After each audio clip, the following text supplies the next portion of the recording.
Grand Rising, Elizabeth. It's so good to see you sisters again. Oh my God. And some for the first time. And I just want to welcome you. We have had a blast I even put makeup on this morning. Just for y'all, because it's my morning.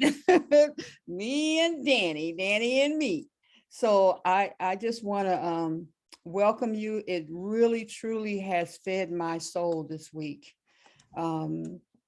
Not just because it's my baby, but because of you queens that are coming on here and just rocking it, and just in how spirit led me to each of the hosts for each day and put people into my life. I even think about my sister Nawili, who is the newest person that has joined my life, because as she has said that she moved from LA to Detroit, even though she's not in Detroit right now, she's in DC.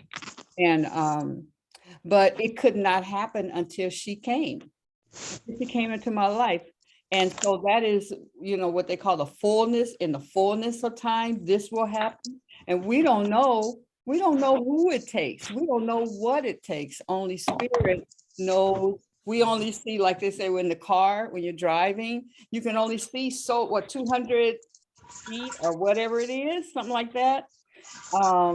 We can only see so far, and God will only, take you as far as you can go, or like I said, the fullness of time. But it's more than as far as you can go. It's like, you make the plans and then God fulfills them. When I would do my annual calendar of things I want to do, I'd put everything okay in this month and this month and this month. And then I surrender the calendar to the Holy Spirit. And I say, this is what I'd like to get done. And you guide me. And I give you permission to alter it in any way that you see fit. So I've learned in that walk with the Spirit and walk with God, it is very interesting. And it's interesting what God thinks or knows you can handle. So yeah. Knows you can handle. So again, I welcome every single one of you queens here. All of you Elizabeths who are pregnant with vision. We're going to talk about Elizabeth today. We're going to get right down to what it is, who it is in your life. We wouldn't have time to write everybody's name down and stuff, but we want you to start thinking in that way, in that manner of who you hanging around with. Who are you hanging around with? Who are you giving your energy to? What kind of energy are you accepting? So we're going to talk about all of that. My very good friend, Dr. Danni Stillwell, is with me. She's my partner. My Friday partner. Grand Rising. Grand Rising. Yes. Grand Rising. So, Danni, why don't you go ahead and share something about you? What I want to say is that I met Danni years ago, and she had friends of, well, actually they were my clients. That's how I met Valanda and Alita. Yeah. And I had no hair, so I could not go. No. I had no hair. But it was amazing in that I remember Alita inviting me to one of your retreats. Yes. And that's where I saw Danni in action. And she had me on the floor at one point. And that was when I had to surrender. That was the word, surrender. Surrender. And God was asking me to surrender. Danni was saying, say yes. You surrender? Yes. Yes. Yes. All bent over in the floor, tears. Yes, yes. But you don't know when you surrender it. Like, can you give me a peek of what it's going to look like? But that's the space where miracles happen. Yeah. in the surrender. And until we do that, we're running the show. Mhm. And look where we are. When we look Yes. at those times where we were running the show, what Yeah. happened? Yeah. Okay. Yes. Mhm. But share some a bit about you, Danny. Oh, well, once again, grand rising to you, Queens. I just am always honored to be in the presence of enlightened women Yeah. who know who they are by name. And so I am honored. I am Danny Roslyn Stillwell. I am the daughter of AC and Willa Mae Stillwell, and I am truly the daughter in whom God can be well pleased. I am from Detroit, Michigan, born and bred and proud of it. Yes, and have had an opportunity. Yeah, I have had an opportunity to live in other places, but nothing is like the D. So when I realized that I can travel all over the world and still come back home, Yeah. that was for me. Okay, that was for me. Um, I have always been aware of my spirit, but didn't really always know what to do with it. I had a mother who guided me in many things. She was just an awesome woman. And so she taught me how to be a good person. She taught me how to be kind and considerate. And my dad made sure that I did what my mama told me to do. So I have been fortunate in that sense. When I tell people I have lived a charmed life, I have. I grew up in a wonderful environment. My schooling was great. As I entered into the work world, I have been fortunate to have always done something that I enjoyed doing. When I say I have lived a charmed life, I have. That doesn't mean that there has not been some adversity, some sadness, doesn't mean that.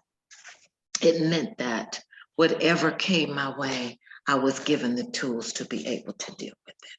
And so as I continue on this charm journey right here and right now, this is just another leg of it with my sister here who invited me into this space. And I'm really, really so truly grateful.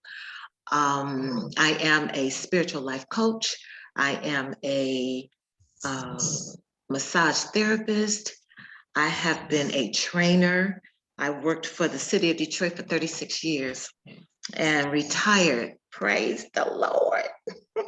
Retired as a superintendent of training. I was responsible for the training of the water department. So I always say that I bring some energy from different spaces and places.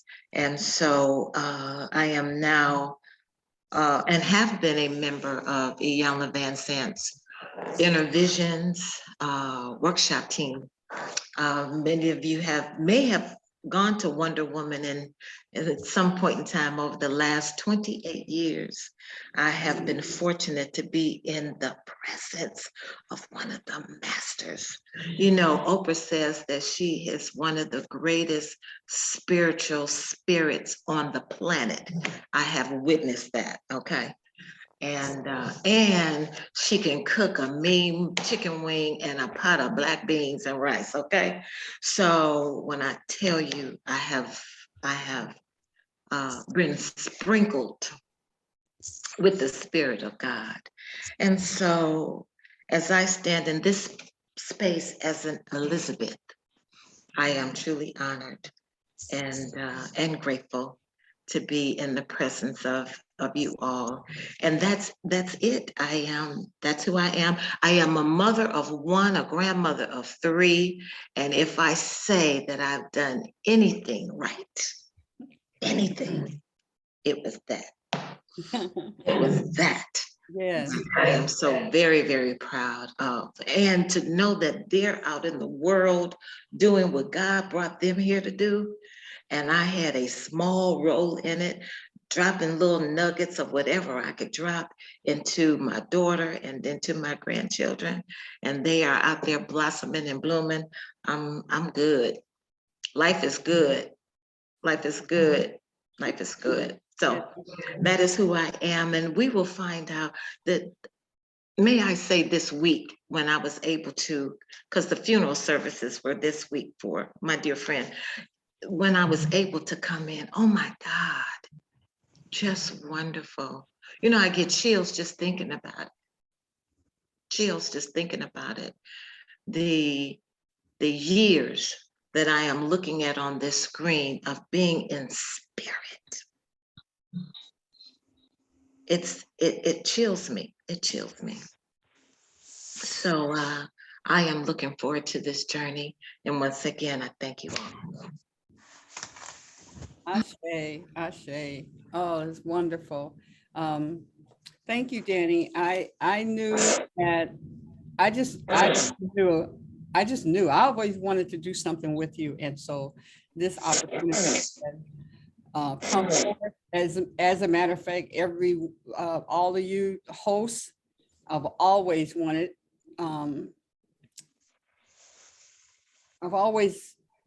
there's always been, not just a want, there's a knowing that we were going to do something together. I didn't know when or where it was going to happen.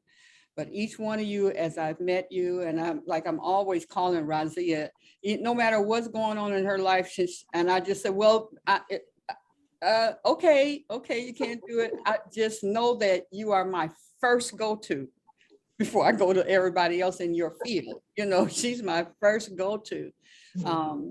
And so I thank you. I thank God for my sister, who, if she doesn't know how important her role is, that's Pam down in the corner. I think all of you know Pam. I couldn't do it. You know, God to give you that sidekick, and they are comfortable in what they are to do. They're not trying to usurp authority. Not that I'm authority over her, but the position of authority, and knowing where the bottom line and who has to carry it when it falls apart or something happened. It is that person who has to make those decisions, that have to handle that.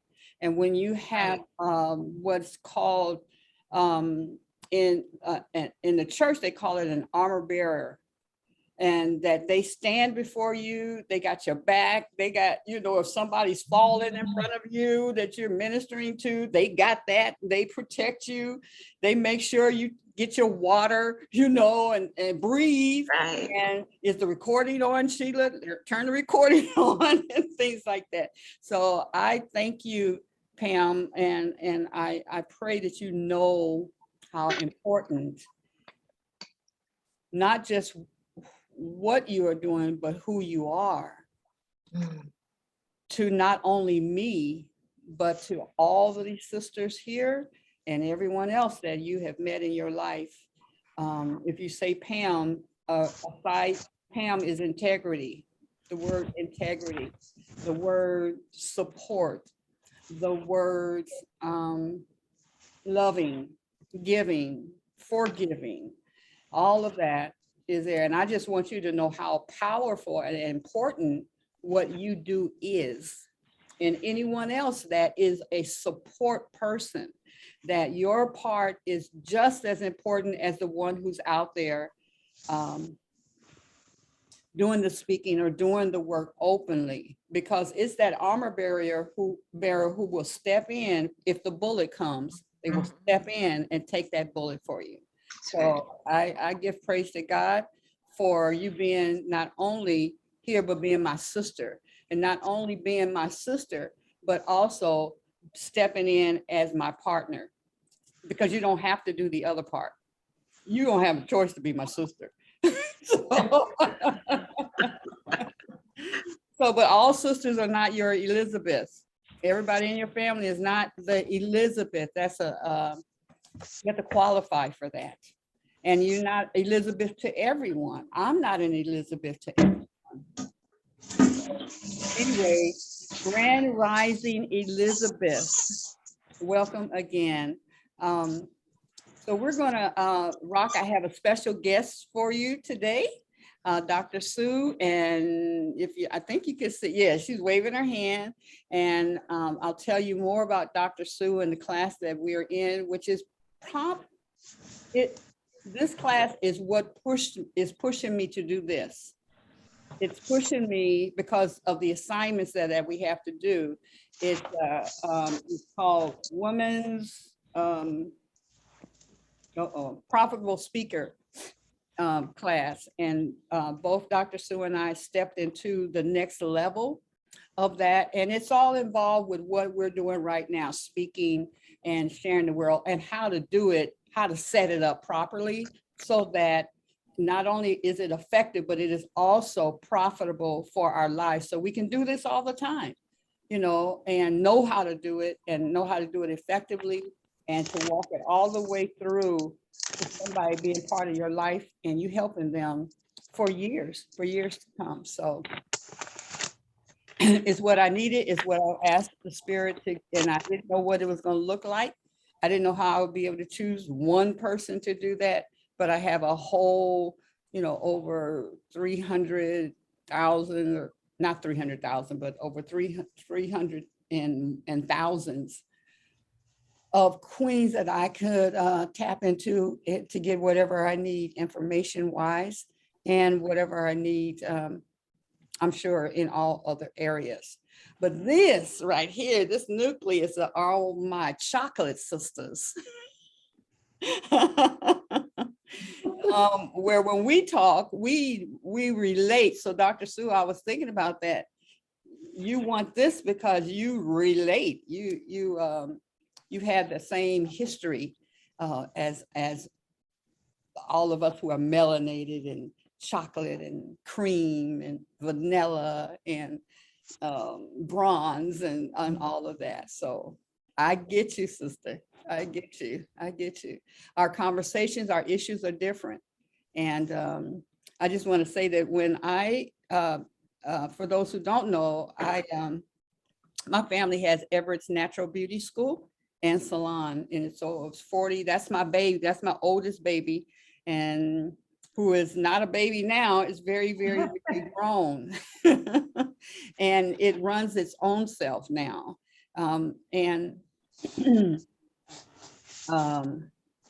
Lost my thought here. Come back. It's your oldest baby. Just my oldest baby. I'm trying to see what was I about to share about my oldest baby. You've thrown it out there into the world, and now it's thriving on its own. Yeah, and my point is it'll come back to me. So okay, move on. We are going to move on. So we're going to talk about Elizabeth and where it came from and how important it is. And oh my goodness, Mary. You're muted. I'll get back with you in a minute. But Mary has been in my life for a long time. She's one of those powerful Elizabeths that speaks life and positivity and makes a stand for you. And I just love her. Like, I'm just happy. I sent out, Danny, I went to hear Sky Covington and my husband, they, played down celebrating all the people the entertainers who won awards. And my husband won the award for entertainment keyboard player or whatever that is. Awesome. And then, so a lot of Tasha Owens, a lot of other musicians and singers were there last night. I'm sitting over there on my computer, not playing a game, but sending out texts. So Mary is one of those who got that text. All right. So yeah, 11 o'clock at night. I know. So anyway, texting all the friends that I could. to join me this morning. Yes. And so that's why, my reaction to her joining, people getting something at the last minute, and you're important enough, or they have the time to respond. Answer the call. They Yeah, answer the call. yeah, that's what I'm talking about. Absolutely. Yeah. So we're going to talk about Elizabeth because I don't know if you read the story or I've shared the story with you before, but when I was turning 40, it was my 40th birthday, and I had just stepped, I was doing my prodigal child thing, for years. I can tell you how to be a prodigal child, because my mom raised me in the church and all of that. But as soon as you think you've grown, and especially when you are released to be grown and you're making your own decisions, I checked out the world to see what the world was all about. And then when I decided to go back and give my life to God, Dr. Miles Monroe from the Bahamas was on the scene in the United States. And so he was the first preacher that I ever heard that would talk about purpose, and what your purpose is, and fulfilling your purpose, and don't die with your purpose. And, there's all the power that is in the graveyard because they didn't do what they were called to do.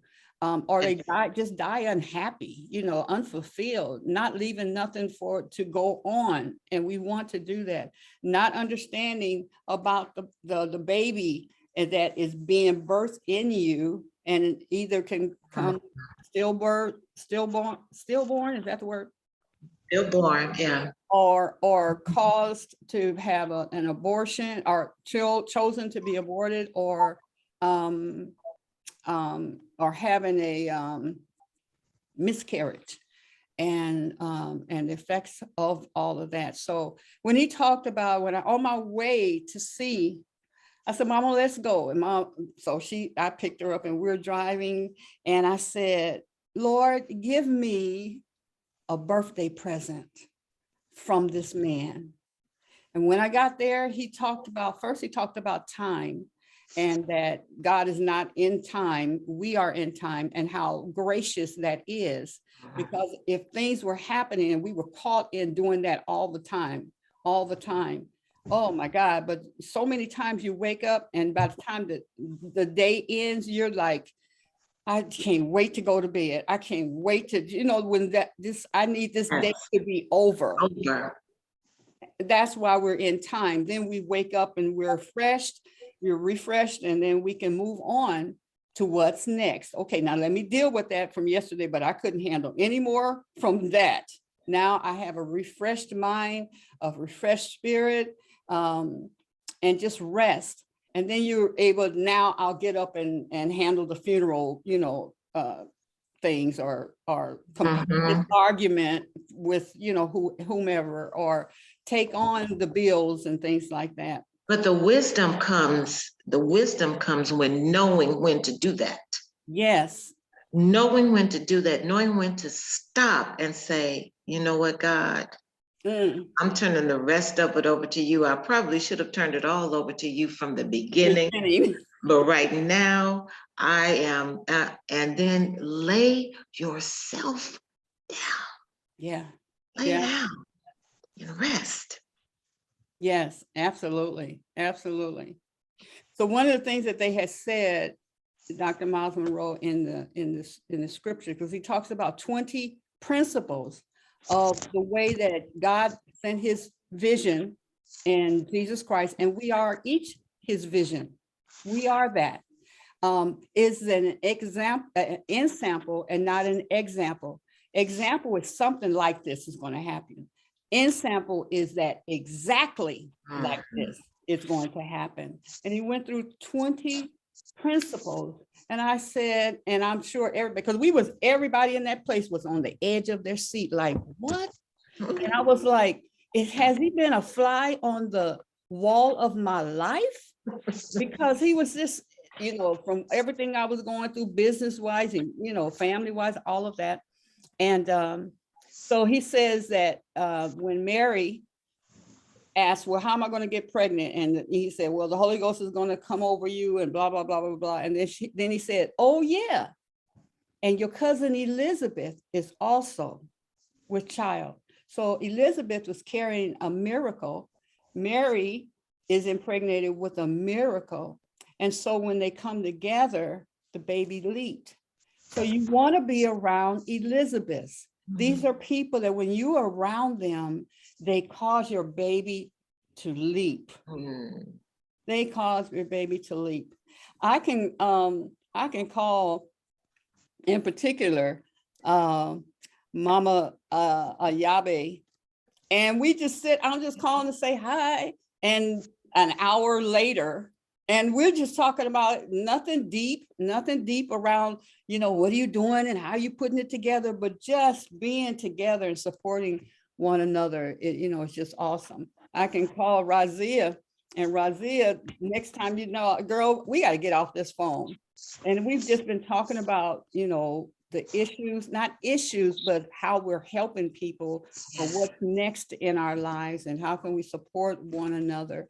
And so those are special people. Those are your Elizabeths, and they serve different, purposes. Of course, Pam is my Elizabeth, and all of you are my Elizabeths in your own different way.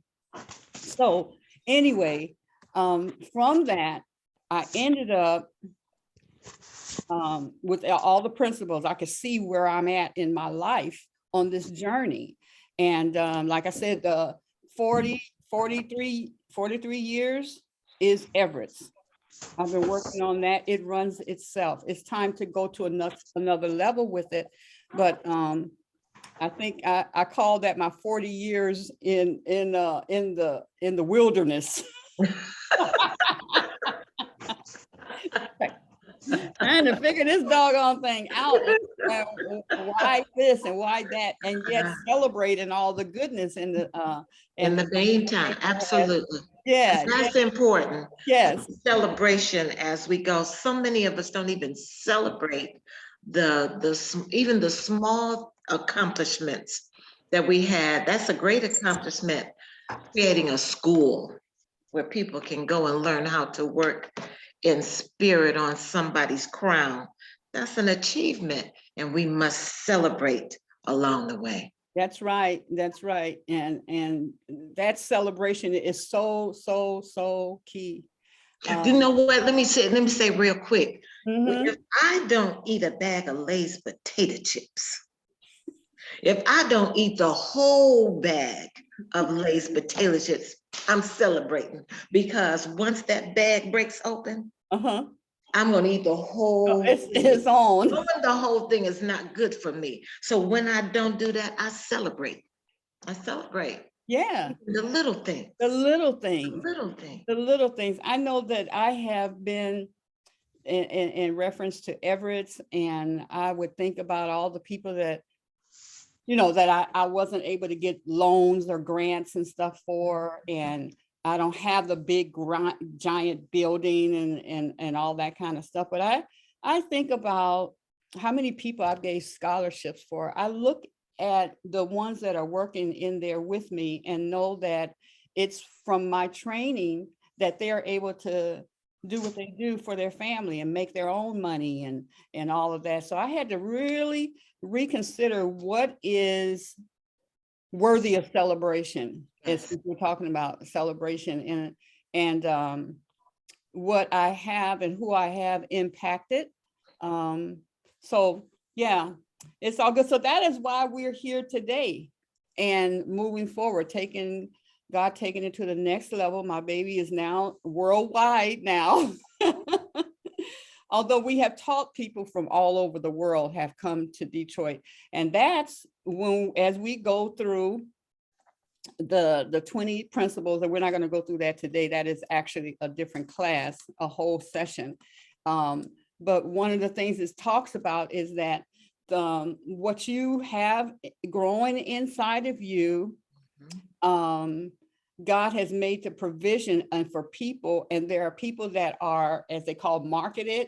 They're market. Okay, Sheila will come into your life here. She will come into your life 5 years later, she'll meet the next person that's going to make the person that the situation that you were happy about and excited about 5 years ago, but it didn't pan all the way out because you needed to meet this person over here. And let me tell you, if that person has been stubborn, and like we said, somebody is waiting on you. Yes. It's waiting on you to say yes. It's waiting on you to be obedient. It's waiting on you.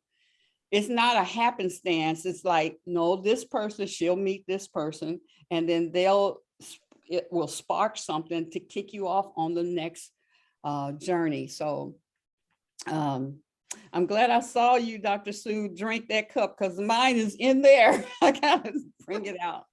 So anyway, we want to talk about Elizabeth on Fridays. We want to really see where you are, because that is the importance, and that is the mission, is to create the space and the opportunities for you people to express and experience their full self-expression, their passion, and get paid. And so many people don't know why they're here on earth. So many people have worked for 40 years at a company doing the same thing, repetition. And then when it comes time to retire, they don't know what to do. They squashed what they're passionate about, which is, it shows up at childhood. It shows up. Or they stay on that job because they don't know what to do if they were to retire. Yeah. So they stay and they die there with their passions wrapped up in a job that did not serve them well. Mm-hmm. They become stuck. And they become stuck. Yeah. And so God is calling us for something greater. God is calling us for something greater, and knowing that we can create parallel lives, that while we have that job that can support us and create a quality of life for us, we can also investigate our passions at the same time, but fear gets in the way. Yes. Fear gets in the way. Well, what if gets in the way? And then what? And then what? So I'm so glad that you had the vision to investigate. What if these Elizabeths would just step into their passion? Yeah. What if? What if? Yeah. I truly believe that if you were able to, if mankind all over, because the animals do this, they wake up and they do what they're supposed to do. And not supposed to do in the sense of, this is your list and this is what you're supposed to do. Not that, but that God-given thing of waking up. The ants, they go and they get busy. They get busy doing what they're supposed to do. And then instinctually. Yes. And then it was time to rest, they rest. And it's all, but we have choice. And because of that doggone choice, I thank God for it. Sometimes our choices. Ooh, we're on our way and make a choice, and all of a sudden we way over here. It's like, what happened? What happened? But even in that choice, if you wound up off the road, yes, everything has purpose. Everything. So now, what did you learn while you was over there on the side of the road? What did you learn? Right. All right, over there with a flat tire and the blinkers blinking. What did you learn? Yes. Right. Sheila? Yes. Hi, I can't stay on long. I just stopped by to say hi. I'm editing and I came up here in my office to start editing and I saw your invitation and I thought, oh, let me say hi. And I have to go because I'm under a time restraint. Yes. But when you mentioned Razia, I had one of those hour-long conversations with her just last night. Oh, wow. And then when you mentioned Miles Monroe, and I thought about him and all that he did in my life, and he said, "Die empty." Yes, that's what I'm going to do. But I just wanted to say hi to you girls. I'm going to come back on when I have more time. But when you talk about, I'll be 80. I'm 80 Eve now. Wow. Praise God. And I got married last year after Oh, being a widow for 18 years. wow. Can you You- believe Reverend Edwards has been gone for 18 years? I Give me, know. I give me remember, some hope, Mary. Give me some hope, Mary. I and have to I'm chime married. in I on mean, that too. I live in Ann Arbor It's still now. hope. I don't live in Detroit, but Detroit is my base. And God Ah, blessed me to move up here. I'm getting ready to celebrate my first anniversary in June. And after being a widow for 18 months, by the way, this is my early morning get out of the bed look, but I can clean up pretty good. But Sheila, I was sitting here Beautiful. I was thinking about how you sang, you and your husband were our musical guests and gifts when Reverend Edwards passed in 2004. And I was a widow, and God blessed me. I went on a 21-day fast, girls, and I said, Lord, I need so much. I don't know what I need the most. Yes. And those were the key words. Yes. What do I need the most? And that's when Dr. Calvin Williams, who is my beloved, lives in Ann Arbor. That's why I'm here now. And he's retired vice president of Washington Community College up here. But I looked at how God brought, I'm not gonna be long, but I wanted to get this part in, and then I'm gonna come back. I'm gonna make this part of my daily routine to be with you girls, because there's more I can say. I am a pioneer. Like I said, I'll be 80 this year, and I'm celebrating a new start in life. So it's an exciting time for me. I'm getting ready to do some consulting work with the University of Michigan Legacy Library. And let me say this, and I'm gonna go. I want you all to pray for me, because I'm going to be a part of the Heinz Prechter Bipolar Research Center up here. And I'm making it public. When good things are going your way, the adversary steps in and tries to mess up stuff. And I'm sure that some of you have saw the national news back in November. And I say this, my heart is healing and I'm joyful at the same time. But November last year, my family made national news when my bipolar grandson drove through a Thanksgiving Day parade and with an SUV and mowed down, killed 6 grannies. Oh. And now he's, in jail there in Wisconsin, and probably, if God doesn't do something divine and intervene, he'll probably go to prison. So, but you know what, when that happened, I said, God's gonna get some glory out of this.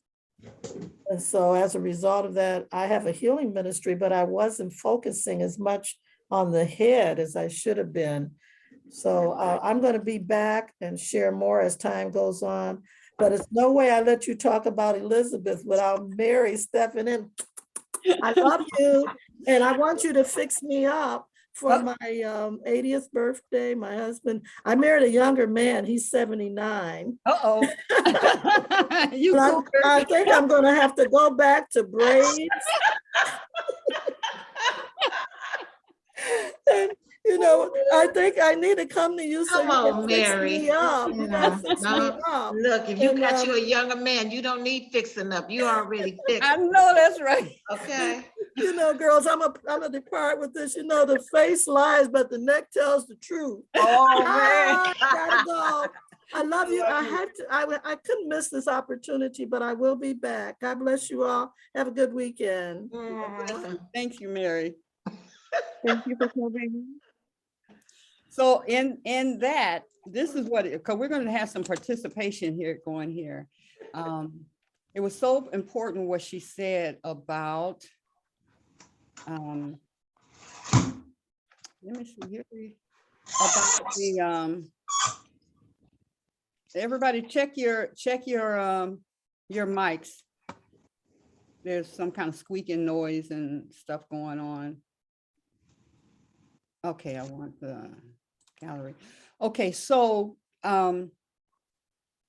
yeah, the key thing that she has said, what's next? So what I want you to do is, let's go through, because we don't, and let's talk about what is your passion? What is your passion? I want you to chat in the chat area. I want you to put up there, what is your passion? And we're going to talk about also, Danny, we're going to talk about the difference between your assignment and your passion, your purpose and your assignment. They could be two different things. Yes. And so, yeah, so what I want you sisters to do is to type in the chat, what are you passionate about? You know, or what is your purpose that you know of at this point in your life? Just type that in the room. And I'm gonna take a few seconds to ask, I'm gonna take those who are not the speakers, because we basically kind of know already, what is your job here on earth right now? And what's your passion, or what's your purpose? And when I say about having an assignment and what are you passionate about, I simply love event planning. So when I'm putting all this together, and sometimes, you know, Pam comes walking by past and she'll just pat me on the shoulder, because I'm just working at it, working like a little bee to make it happen so that it is wonderful for everybody, right? And so, but when I ended up doing hair, I did not want to do hair. I could do hair as a child. I'm the oldest girl of four women, 2 guys. And so I was the oldest, so I did their hair, you know. And my mom used to say, you're going to be a great hairdresser. That's what they called it back then. You're going to be a hairdresser. I am not going to, I would get mad at her. I am not going to be slaving over nobody's head. And then what do I end up doing? Slaving. I mean, not press and curl, braids, you know, that's hours and hours and hours. And so I was taking this class called Inner Essence, and Donna was teaching us how to hear from God and how to speak to God, you know, because many of us don't know that we can have a conversation, and it's actually ongoing, whether you know it or not. Know it or not, yes. It's always happening. And so we were doing an exercise, and I said, Lord, why do you have me? And I was a little ticked off. Okay, why do you have me doing this? You know, I love production. I want to be a fashion, I want to do this in productions and events and all that kind of stuff. And just as clear as I'm speaking to you, the Spirit said, it is the key to all the things you want to do. Then, so we ended up in magazines, we've done plays, we've done, you know, all these things, including things like this. So I was still able to do it without sleeping with somebody to get an up on everybody else. Hello. Right. And then from that point, he said, when he said, be it unto me, years later, probably like 10 years from ago, Spirit showed me that it was Doris, my sister, that we were doing all this for, because God will move heaven and earth to bring forth what you're supposed to do. If you cooperate, especially as you cooperate, it's easier, right? So Doris is the one who would sit on the porch when we were kids and braid everybody's hair. And what would I do? Are they paying you? Are they paying you? Because I was the business side of that. Yes. And then later on in life, my whole family ended up, that is not what we wanted to do, was to do hair, but it took us and the serving spirit of service that my mom had. And I mean, we would open the church, close the church, we would be there, our family. So what it did was, when I realized, I said, you're the one. So my assignment here is to run the business in what I know how to do, and on the business side, and take it where it is now. But you had to go through what you went through so that you can do the business aspect of the business in a more powerful in a way. more powerful way. Yes. So I'm 69. I am retiring from hair. Not the school part, because that was what I was passionate about, is opening the school. I love the educational part, and not the regular kind of education, but in the way that I see it and happening for my students. Anyway, so you can have that assignment, even the job. Some people, you end up in a job that maybe you hate. Maybe that was your lesson to love and give freely, so that you can get out of that. You're so stuck on, I hate this, I hate this, I hate this, versus tapping into that thing that you love, so that your day is joyful because you're looking forward to doing after work what you're passionate about. Yeah, what you're passionate about. But I want to just touch on something, because you're right there at it. You said several times, I didn't want to do hair. We didn't want to do hair. We didn't want to. So as we begin to learn about the power of energy and what it can do, what we focus on is what's going to grow. So soon as you kept, as much as you kept saying, I don't want to do this, I don't want to do, and guess what happened? That's what you had to do. Okay. So when we learn the principles of energy, then we will begin to speak a different way, so that we can garner the results that we want, as opposed to saying, I don't want to do hair, and I got this, I got the da da da da da da da da. You know what? God, please hear me, Lord, and then speak what you want to experience. It's about the experience. However, all of what you have done has been purposeful. Yes. All the years, the 40 whatever years, everything that you did in Everett was purposeful. So now I want you to go and tell us what your passion is, because passions can change. The passion I had at 18 ain't the passion I want right now. So maybe it has shifted, or it doesn't have to change. Maybe you just do it in a different way. Different way. Yeah. Yeah. Yeah. So let me look over here. What had you had to go in and to go out? Ah, okay. That was Nawili from yesterday. Are you in? If you look over at the chat, and yes, because everything happens within first. Everything happens within. So what you're seeing out without is a byproduct of what you thought.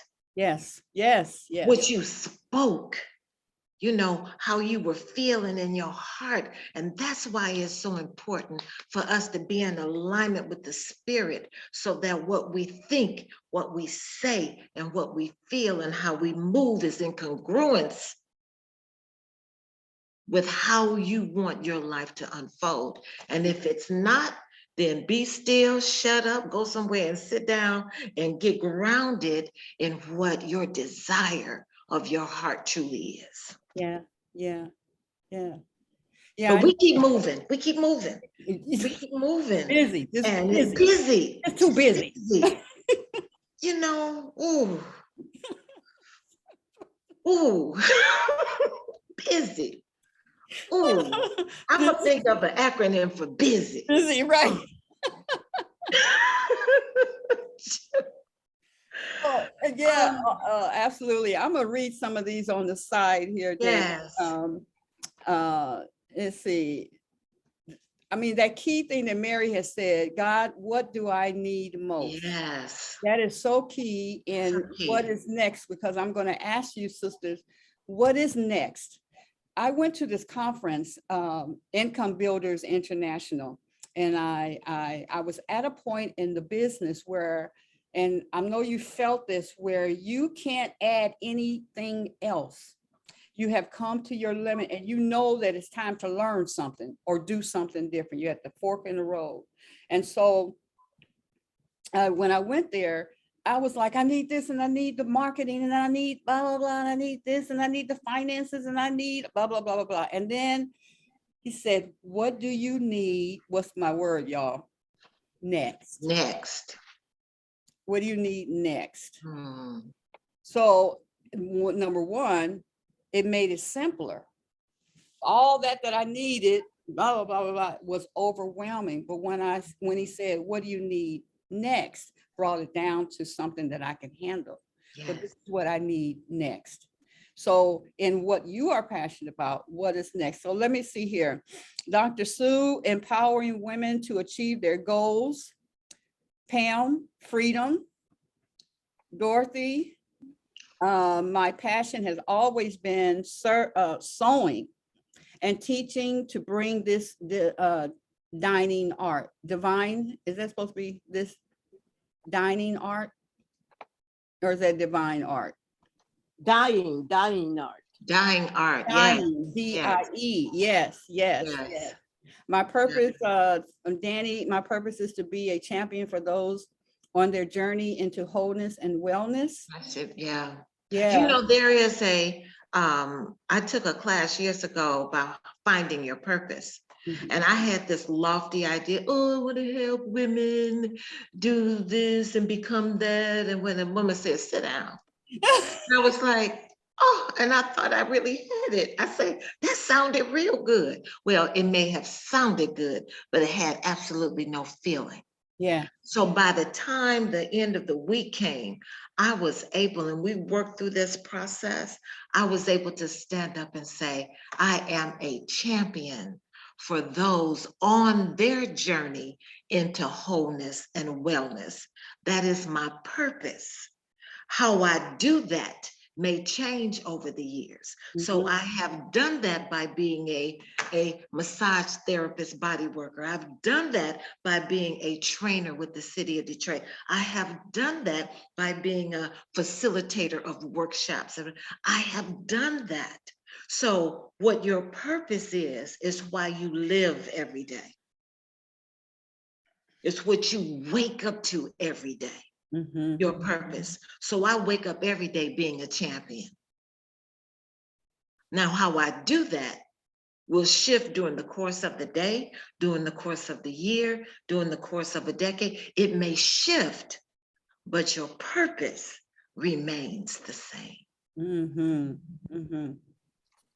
It's what you were born to do. You know, you have I was born to do this. That's what your purpose is. If you would do it for free every day. Yep. No monetary reward attached. Yeah, the doing of it is your reward for you. Absolutely. The doing is your reward. That's it. Yes. Yeah, it fills you up. Yes. Yes. Let me see, we got things, let's see, now really moving folks in their perfect and divine direction through creativity.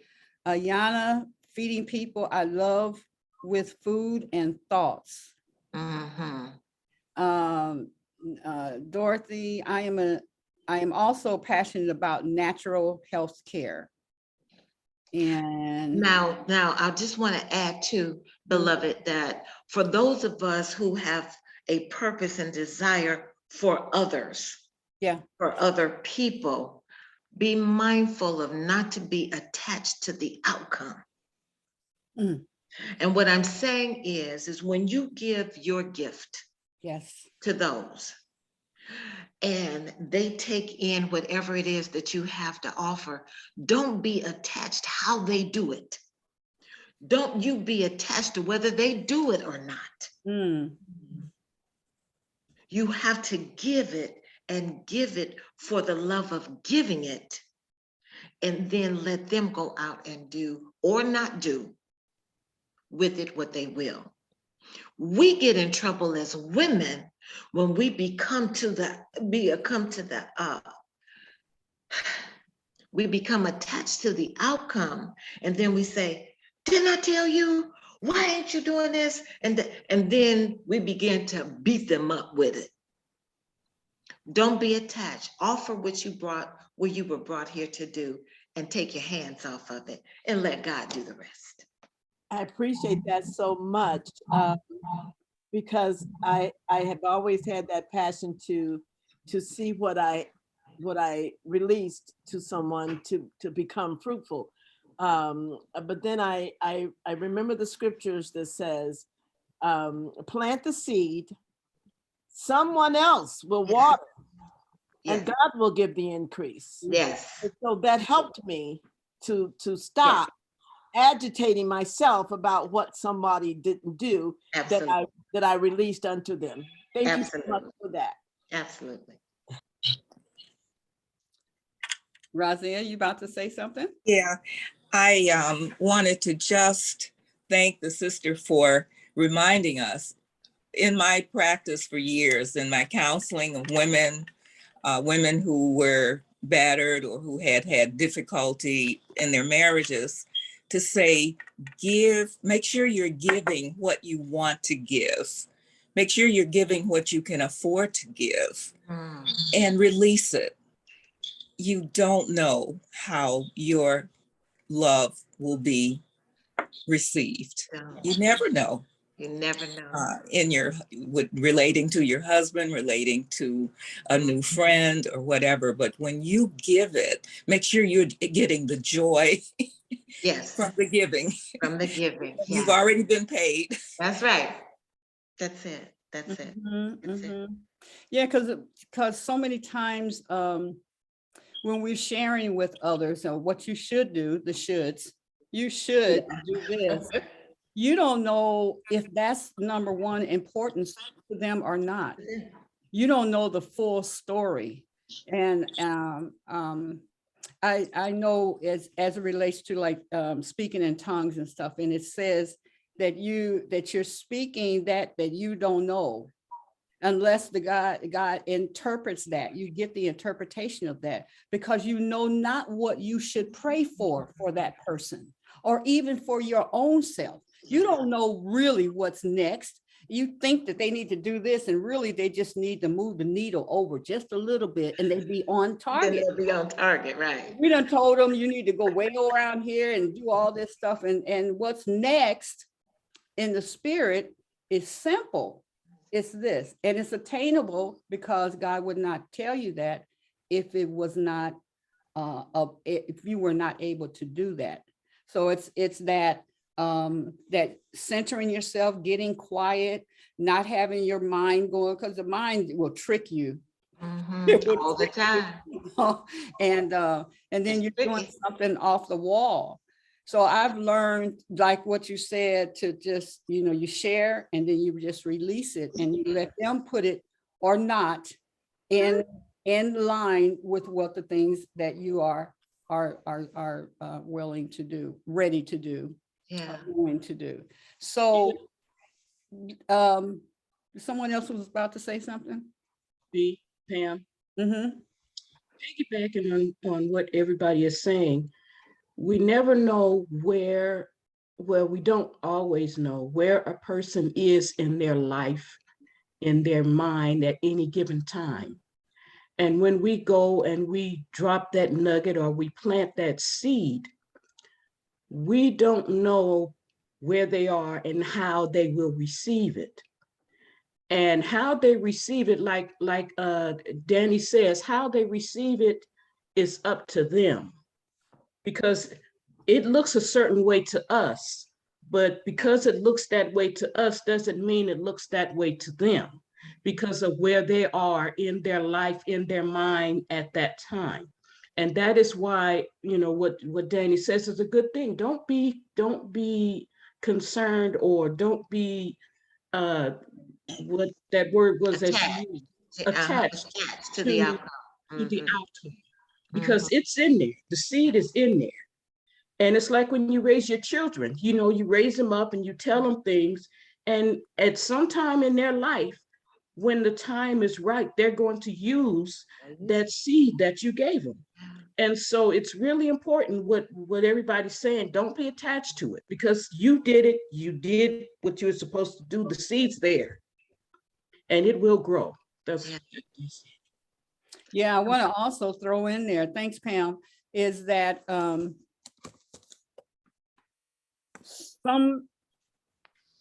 some things you just don't receive from certain people. It could be the right thing, but because it came through Pam and I have a relationship that something happened, I'm not going to receive that. I don't even hear it, even though I hear it. I'm not going to do it because it came from her. And don't even know why. I know I have a few people in my life that I know they know what they're talking about, but when it comes from them in whatever way, it will, kind of like, Yeah. and I know that what they're saying is right, but from them, and so I have to deal with myself, because that is truth that's coming to me Yeah. through that dog or through that cat or through That's that right. whatever. And I'm not receiving it because I have this thing of past that is coming. I just don't, I don't do, and I know she's right. I know she's right, but I can't receive it.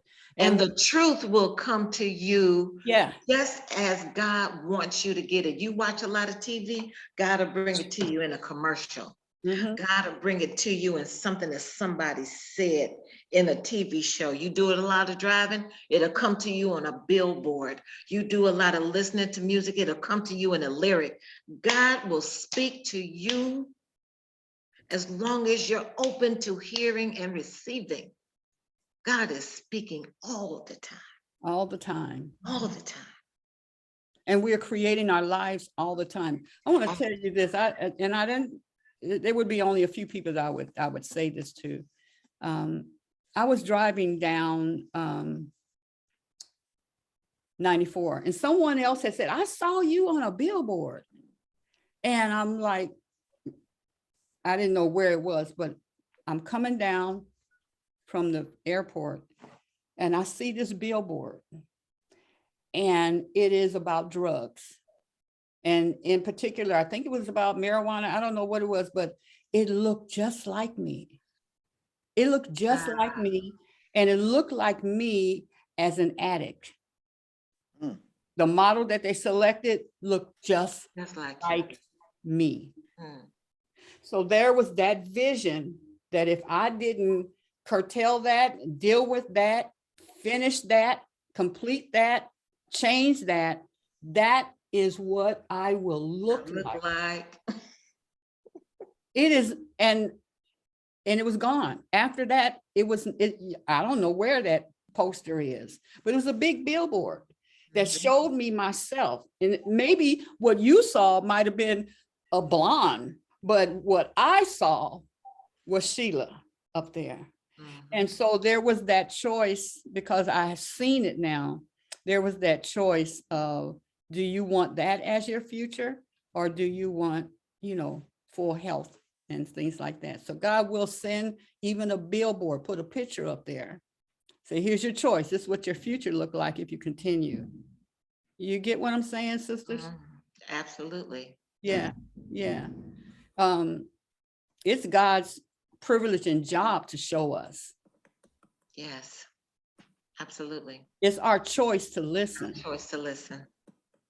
And then, what was that? Was yesterday or the other day, and it was talking about action. Who was that? He was talking about putting action to doing, and I wrote that down. It's anyway, it's just not the hearing. Then you have to put it to action. And yeah, you have to step out on it. There's we got to move our feet. And I'm not talking about busyness. I'm talking about with intent. As women, every single movement we make ought to be intentional. We have rituals that we go through every morning. We get up, we pray or we meditate, do our daily spiritual practice, go down, make our coffee or tea and sit in silence, whatever it is, but do it intentionally so that it means something to you, so that it fortifies you, so that as you go out and as I'm reading many of this passion. I'm passionate about bringing wisdom to people, and that's without. But you have to fortify the in first before you go out. Sheila, you said it yesterday. We can't continue to give from empty cups. Mhm. We have to continue to pour into ourselves. And someone says, I'm passionate about loving on myself more and enjoying my life. Do more of that so that your cup is full. So when it begins to overflow, as Sheila says, you give from that overflow. Mhm. You don't give what's in the cup, because what's in the cup belongs to you. But so many of us are moving from depleted cups, and it's not working well for us. It's not. And sometimes it'll take a health challenge to stop us. Sometimes it'll take a tragedy to stop us. But oh, joy or rapture, if we recognize what we're doing in the moment and we just surrender to the will of God and say, God, take the wheel. You go ahead and you do this for a while. Okay. How about you do this always? Let me listen and hear you. Sheila? That is so good. Go ahead, Pam. Mhm. Okay, it was yesterday. It said, knowing is not enough. We must apply. Yes. Willing is not enough. We must do. We must do. Yes. Yes. Yes. Yeah. But intentionally, don't just be out there being busy. Uh-huh. Okay. And then when things come to you, when they come to you and you looking crazy in his face, because the world can seem crazy. What you say is, okay, that's my magic word for this year. Okay. When people say, well, I'm not going to do it. Okay. Okay. I don't believe in some. Okay. Mm-hmm. Really, our job is not to argue with people. Arguing is not spiritual. Don't be out there scrapping with people. That's not your job. Your responsibility is to be the light. Yeah. That's it. Plain and simple. Go out there and be the light. Oh, wow. Wow. So on that note, anyone want to jump in and share? And Good morning, Grand Rising, my sisters. Rise. Good rising. How are you? Blessed, blessed, blessed, better Good. than blessed, and especially blessed to be with y'all. I'm so grateful. What you all are saying is so on point for me, a point of growth where I am. This thing about put the information out there, be the example, be the light. I most recently went through this with my mom, who will be 96 in July. And when I came back to Detroit from Georgia, after being in Georgia, I hadn't seen her for a couple of years. And our people can really come across good on the phone and in a quick visit. But staying with her a little while, I discovered she was really on her decline and she was accepting it. And my mom is one of the strongest Black women I think anybody could know. And to see her accepting her decline, and here I am, a Silver Sneakers fitness instructor. Mom, you got to move. You taught me, Mom. Yeah, if I don't move it, I lose it. You know that, Mom. How come you sitting there? And I'm aggravating myself and her. Mm-hmm. And so thank you for that reminder. God brought it to me this way recently. That thing about, I'll put it this way. It's a reason why we don't open the oven when we're baking a cake. Because if we open the oven, what happens? The cake falls. So that's the way he brought it to me, let it happen the way it's supposed to happen in its time. And I thank you for the reminder, because I'm kind of stuck as a mother, and as a somewhat of a seamstress. I want to make sure every stitch connects and all that. And it's like, no, that's not going to help it become what it's supposed to become, whether it's a person, a situation, or whatever. do my little part and say, okay, thank you so much. Thank you. Thank you. You Yes. know, the metaphysician Emmett Fox wrote in the 7-Day Mental Diet. He said, sometimes our world feels like it's falling apart, like the walls around us are crumbling, and we keep trying to push the bricks back in. We pushing the brick back in, then we got to turn and push the brick back in. He said, let it fall. He said, let it fall, let it rock and roll. And when the dust clears, you will see that it has reassembled itself into a greater way of being than you could ever have imagined. Because what we keep trying to hold up is dysfunction. We keep trying to hold it up, doing our part to keep the peace, doing our part to keep, he said, let it fall. And watch God work it out to reassemble itself into Yes. something greater than we could have ever imagined. Thank you so much. I needed that. Yeah. Because there's so much stress and fear that goes along with that process of trying to put every brick back in place while it's falling apart. Yeah.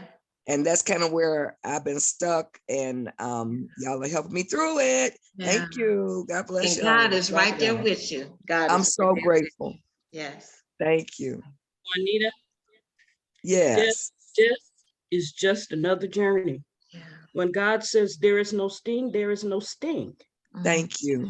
And my mother died, our mother died in August 1st, 2019, but her spirit lives on forever. Hallelujah. I still talk to my mother, and Yes. I still hear her voice. So the only thing that will be missing is her body. Physical body. Yeah. Physical body. Yes. But her spirit will always be there with you. Yes. And consciously, I know that. Consciously. But y'all know how that goes. What we know in our conscious mind can be something so different than what we are experiencing in our spirit. And I thank God for giving us the time with our people as they go into this decline. So many times when it just does not happen all at once, he gives us time to get ready, even though you're never really ready. But, I thank God for, allowing me to slowly adjust my mind to the time that's coming. I don't know. She's she's just now getting to the point. The first time in her life having to live with someone was July of last year. Other than that, she was living on her own, independent, doing everything for herself. But she just came to the point, hey, I'm done. I'm done cooking. I'm done cleaning. Whatever happens, it happens. And I'm going to sit here and eat and watch the football game and sip my gin and juice, and y'all can do what y'all want about it. So yeah, she's still at that point where, her mind is so sharp. She reminds me and my sister of things we've forgotten. So yeah, she just is not dancing as much as she used to. So thank you guys for helping me through this phase of my life. Thank you. God bless you. Our pleasure. Our And pleasure. your mom. Yeah. Yeah, yeah. I'll tell you, with my mom, when she was on her way out of here, I used to talk to her. I said, Mama, you ready to go? Because she was stiff. Her body was just stiffening up on that bed, and she couldn't go nowhere. She couldn't eat. She had a trach in here, so she couldn't eat any food, and she couldn't talk to us. And at one time I said, well, Mom, she's laying there and I'm just like this looking at her. I say, Mama, what if you learn you can learn sign language. We can learn sign language and then we could talk to her. She said, I said, you can learn sign language, right? She said, She was done. I busted out laughing. I said, girl, you can learn that. Mama say, nope. She started laughing like that, But I learned that when they know when it's time to go, and they know that demise, and even with Aunt Edie, we were trying to exercise her. She's on, what's that last thing when the women come in and help you, or the men? Hospice. Yeah, when hospice step in, Yeah. you know, I'd never dealt with that. Aunt Edie, she went on hospice and she's on her way out of here. We trying to get exercise going on and everything so you could build yourself up. And she's, you know, preparing herself to exit and stuff, you know. And it was just funny. That was the most beautiful thing that I saw, the two of them and her and Aunt Edie's husband. They went back to back. They were two peas in a pod, you know. So, but we Sis- want to Sister, yes, dear. while we're still on that subject, Sister Juanita, good Yes. morning. Good morning, my love. I just want to share my story. My mother just transcended March the 10th. Oh, wow. And God bless I was you. with her by her bedside for 3 months. And what a beautiful journey that was. It was a complete celebration of life. She accepted it is time to go. And she brought in from way back, this was whatever was on her mind, because her mind was good. The body was just riddled with metastatic cancer. But she took it like a soldier. She even woke up one day, because morphine kept her in and out. But she woke up one day and she looked around and she said, I'm still here. And it's like, Mom, I said, that's a talk between you and the creator. You can't rush this process. I said, you still laying there, got things to do. So I would keep my pencil and my paper. I even wrote on a tissue box on the corner of the desk, things that she would come up and say. Yes. Because she went through her life journey all the way back up to that point. From What a men, blessing. from my father, the men she, even to how she really felt about her family and how others were more blood than blood. And she sung, and I would try to write down and remember her little quotes, and you know, because this is a rear that's going back, collecting the information from the past to bring it to this point. And then she turned around and she said, you know, my life was good. And you know what, that made me look after that. It's like, my life been good. Yeah. Because it is in the dying that we learn how to live. It's not something, dying is a part of living. It's It life. is. It's a transitioning. Yes. Yeah, but dear sisters, I have to go. Good to see because you. I have my little rituals. It's time for yoga, and I gotta go. Like you said, support, be that support. Yeah. But before I go, my purpose, because I'm trying to see what I wrote now, it says to awaken our people to see. That is my job. That is my purpose on earth. And to our original, your gifts. yeah, to our original greatness. Yes. You know, to have us to walk with this thing called esteem through the troubled waters, to hold your head up. And I just want to say, Ashe to Detroit. That's where I was born. Yay. And I'm telling you, my father lived in Las Vegas. Yeah. All white. Maybe you saw one or two little peppers. Yeah. You know. But Detroit prepared me with self-esteem. I had teachers that looked like me. I went to the store with people that looked like me. Neighborhood, I was surrounded. So it gave me power and strength that I carried on into the world. Yes. I live here now in Indianapolis. Woo! This was, yeah. You a chocolate chip. Hey, here was a little different. It's like so passive. So, you know, it was just, but my strength from Detroit, it to this day and age have always been something I can say, you come from Big D, girl, get it together. Yeah. But my passion, but my purpose. And yeah, along my journey, just starting off, yeah, I fought it because I wanted to do other things and be other things, but it kept coming back. Yes. I say it will knock you, slap you, and I'm back. So I know my walk, I know my journey, I know what my place. And that's my passion. I said, my purpose is to seek to serve myself and others along this journey called life. Yes. As a holistic health practitioner, massage and bodywork therapist, yoga instructor, but my passion is, which sometimes hard to get me to the group, is art. Yes. And because art is everywhere and art is in everything. Everything is art. That created, and make no mistakes. Yes. Yeah. Mhm. I say, yeah. Yes. Well, ladies, I thank you all for sharing. It's been so delicious, and I want to bring my guest on, and her topic falls right into what we're talking about. And I'm going to read. So I sound really, intelligent and stuff, Uh, so here's from Dr. Sue. When Black girl magic is not enough. Hey, Black girl professional, are you working hard to climb the corporate ladder and finding that the stairs seem to disappear in front of you? Are the walls of government halls closing in on you and you find yourself wondering how long you can hold out? Can I make it to the retirement? Are you tired of feeling that you can't bring your whole self to work? That you've got to wear a mask to hide your face and true feelings about the things that matter to you most, to silence your voice in meetings and interactions with your peers, even though you may be the most informed and rational person in the room, to play small in order to make others feel comfortable. Does it feel like that smile on your face is frozen in place and you're the one being politically correct?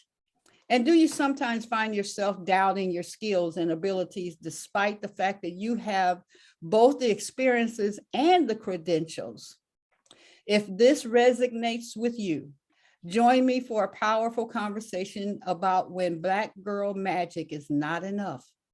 We'll talk about things you didn't learn in school and your mama never told you about. But I will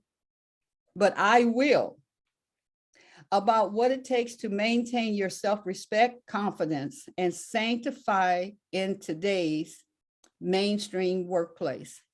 Angela Davis once said, I am no longer accepting the things I cannot change. I am changing the things I cannot accept. What are you no longer willing to accept?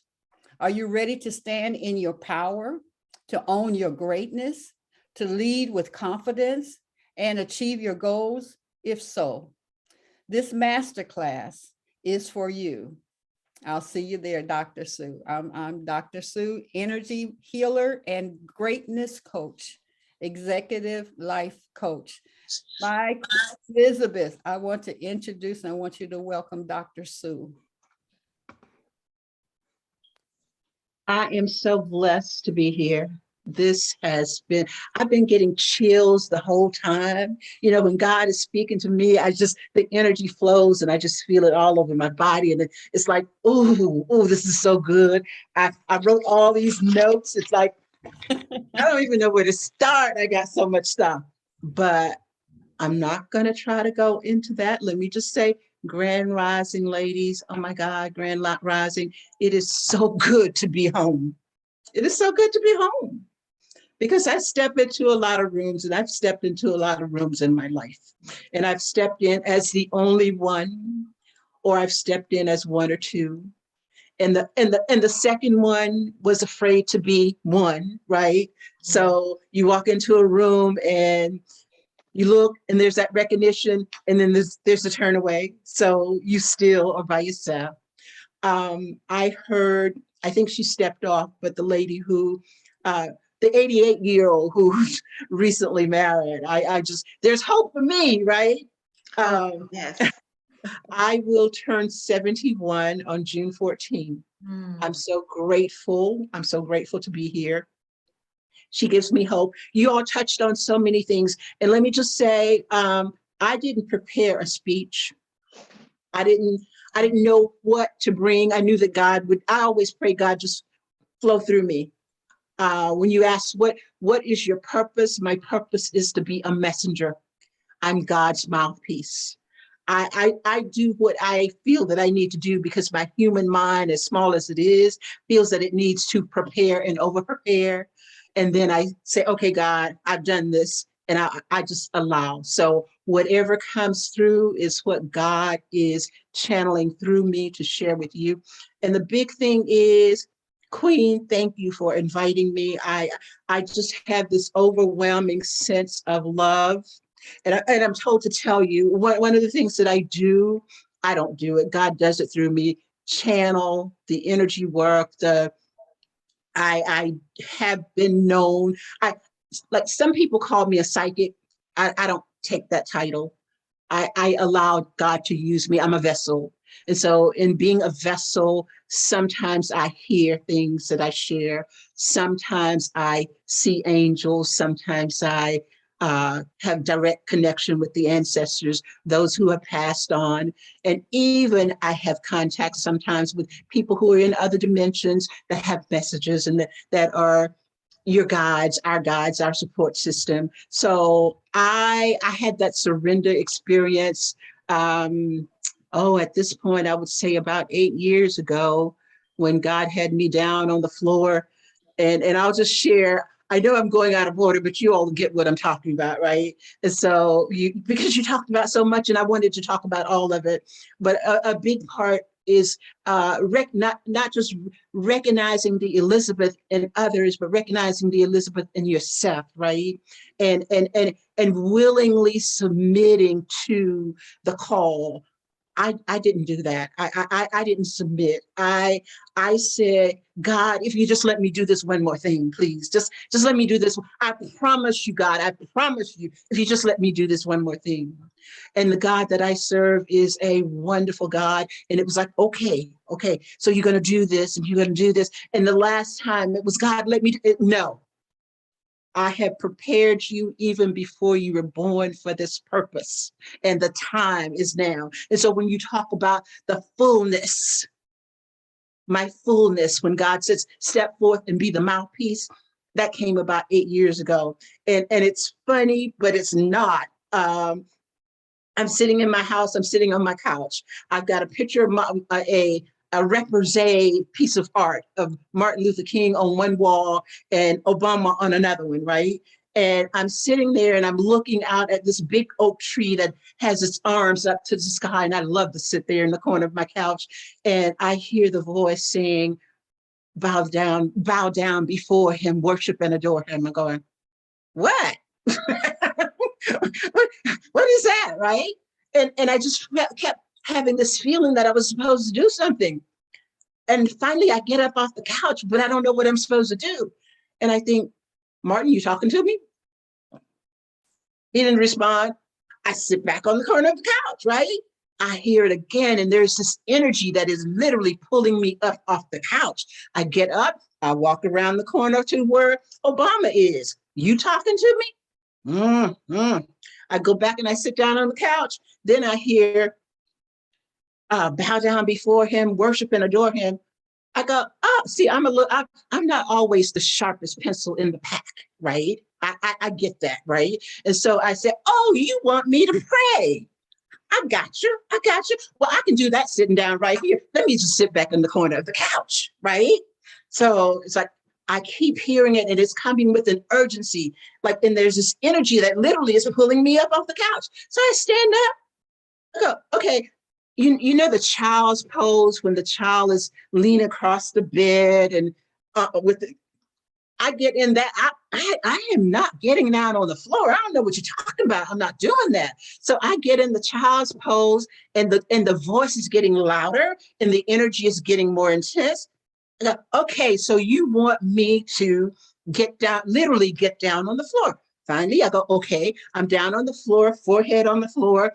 And it's like the energy, I can't even tell you what happened. The next thing I know, my body literally was turned over and I'm stretched out in the position of the cross, Jesus on the cross. And then I just began it was like something inside of me was breaking open and I could see all of this energy. There's a difference between crying, the pretty tears, and wailing, right? And I was literally wailing. It was like, and the more I wailed, there was a sense of freedom freeness. And God just talked to me. And I heard myself saying, I'm going to go where you tell me to go. I'm going to say what you tell me to say. I'm going to do what you tell me to do. I'm going to go. And that went on, and God was saying, I will, and very loud, I will speak through you. And all of, I was like, I don't know how long that went on. I'm on the floor, and finally the wailing stops and the tears stop.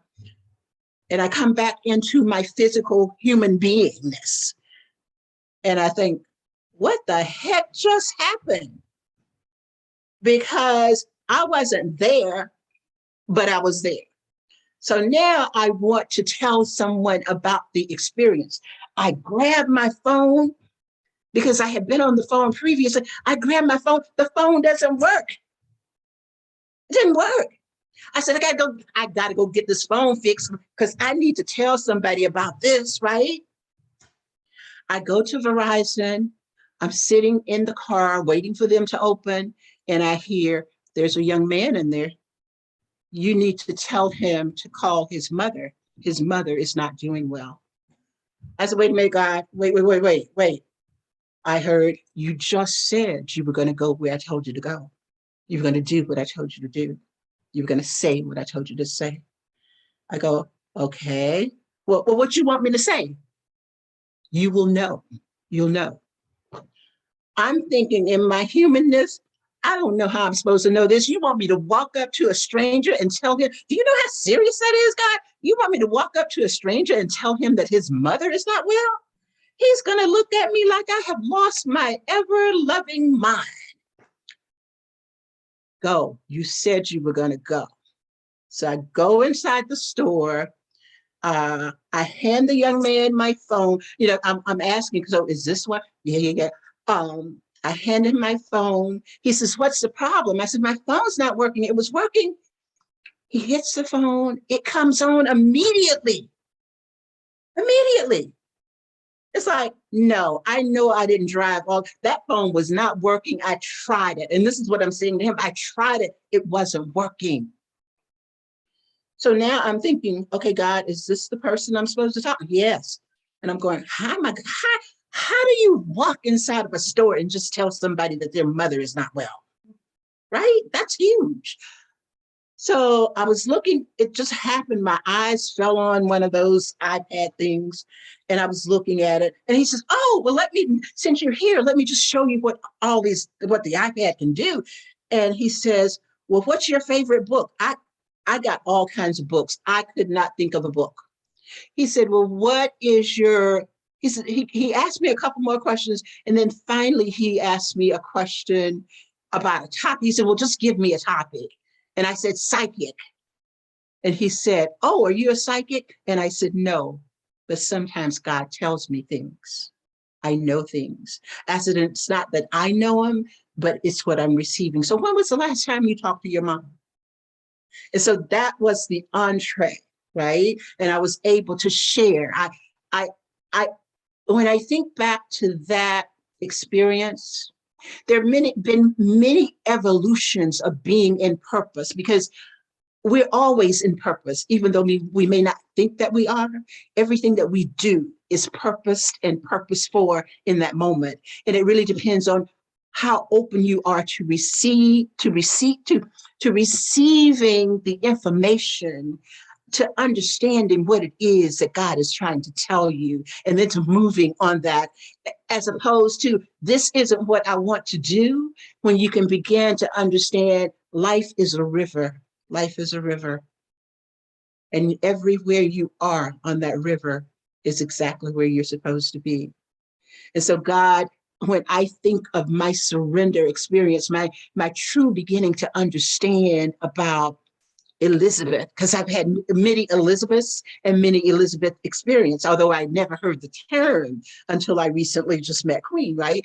But when we talked, I thought, okay, that makes sense. So I come out of the store, and I'm weaving in and out. I come out of the store, and I am, egoic. Hey, I just did it. I'm going to be real with y'all, because at this point in my life, it's only real. So I come out the store and I'm going, yes. Hey, now I really want to tell somebody. No, no, not time, not the story to tell. I get in the car and I'm going back home. And said, no, I want you to go to the bookstore, go to Barnes and Nobles. There's a young lady there that I want you to meet. Hey, fire burning. I am on a roll. I am doing this thing. Oh yeah. Ego, right? So I get to the store and I go inside and I walk around. My humanness, my brain is taking over the human being thing. So I walk around the store. Is this the one? Is it her? Is it her? Is it her? I walked around that store about 3 times. No, no, no, no, no. I said, I made it all up. I'm going back home. No, wait. So I went into the little bookstore cafeteria and I sat where I could see the door. And every person that would come in, if it was a woman, I would say, is it her? Is it her? Is it her? No. Finally, this woman, I've been sitting there about 45 minutes. My human thing is like, I made this up. I'm getting ready to go. And then my body just starts to tingle all over, all this energy. The door opens and this woman comes in. I said, is it her? Is it her? He said, yeah, yeah, yeah, yeah.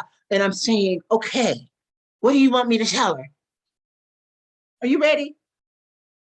Y'all ready? Nothing. I want you to tell her nothing. I just wanted to see if you were obedient.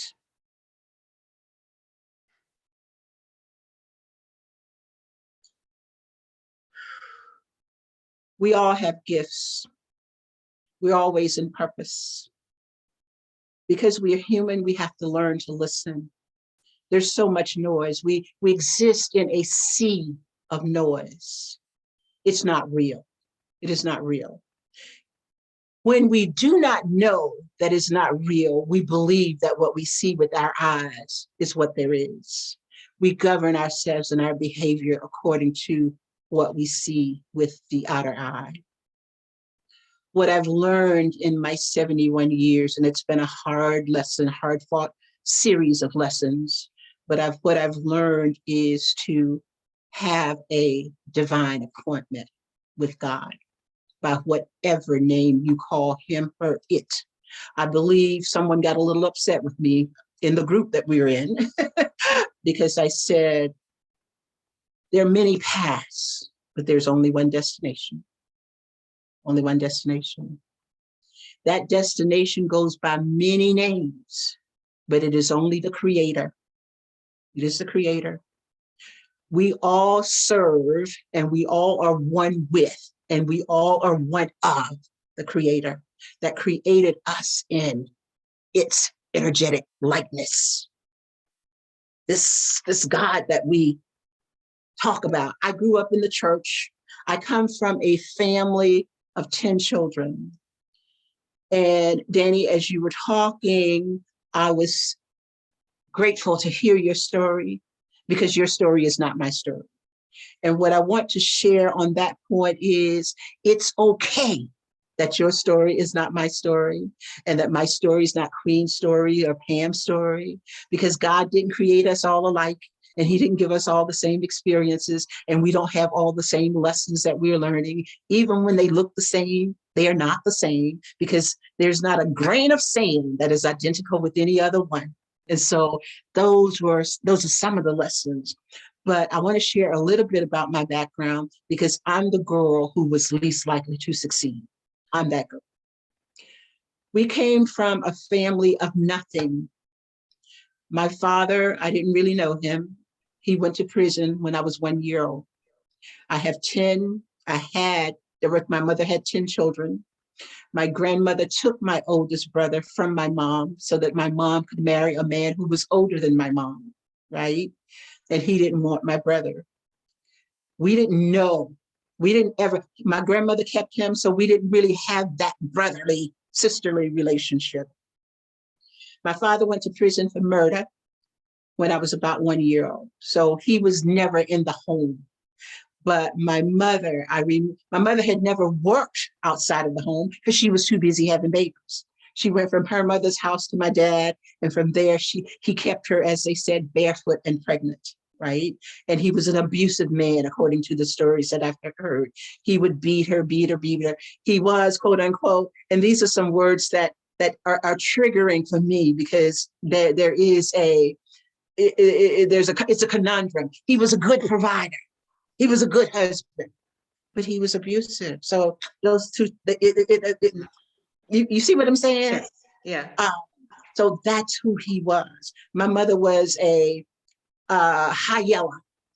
In my family, we have the rainbow Yeah. in terms of the colorations. And she was a beautiful woman. And when she walked down the street, men looked at her as men do. And my dad, I'm told, would beat her because somebody looked at her.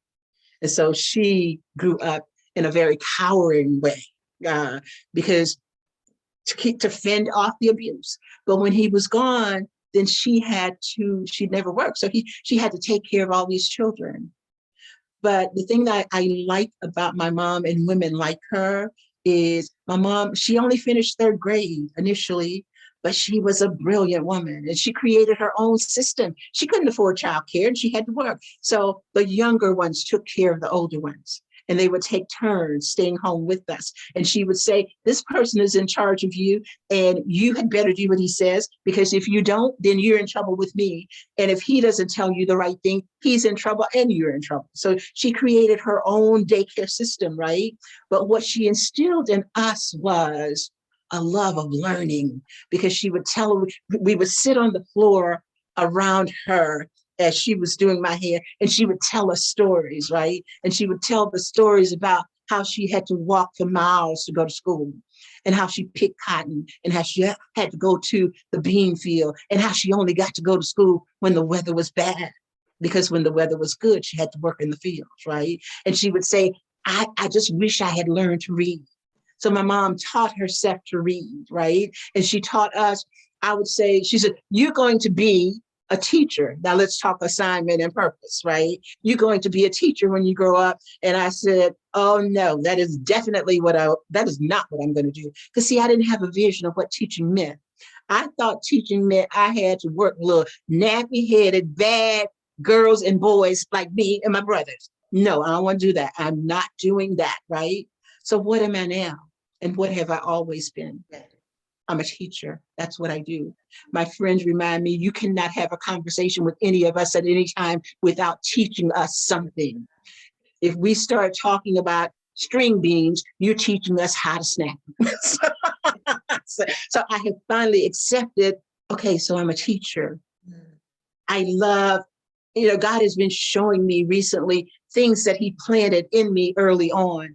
I remember being like 16 or so and thinking, I want to work with girls. I want to work with girls because I didn't have anybody. I was like the only child, even though my mother had all these children. My sister was grown and gone by the time, and she's 11 years older. And my brothers boys had such privilege, so they were doing what boys do. So I was home alone with my mom or home alone. And I just wanted somebody to share with, somebody to be there with me. So I wanted to work with other girls so that they didn't have similar experiences.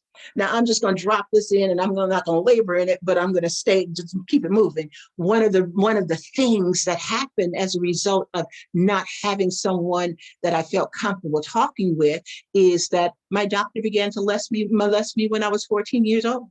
And I never told anybody because I was afraid. I was afraid it would be my fault, right? And see, when you grow up in a vacuum and you don't have somebody that you can share with, someone who is not going to judge you, someone who's going to support you and protect you, that's what you do. You allow it to go on because you don't want to get in trouble. I didn't want to get in trouble. That carried on for years, right? My doctor was a sexual predator, but I thought I was the bad kid.